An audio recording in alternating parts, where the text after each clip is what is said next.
Well, Baldwin County students are finally back in class following Hurricane Sally. Thousands of children are attending classes either in person or online throughout the areas hardest hit by the storm. Chad Petrie has an update. Of all the school districts impacted by Hurricane Sally, Baldwin County had the longest layoff at more than 2 weeks, missing classes.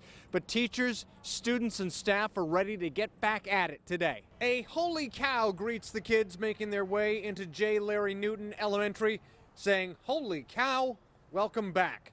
It's a common refrain for moms, dads, students, and everyone else in the school. So, since COVID, everything has been uncertain, and so I think that just being back with our school family provides that consistency for our children, not just our kids, but for our teachers and our staff.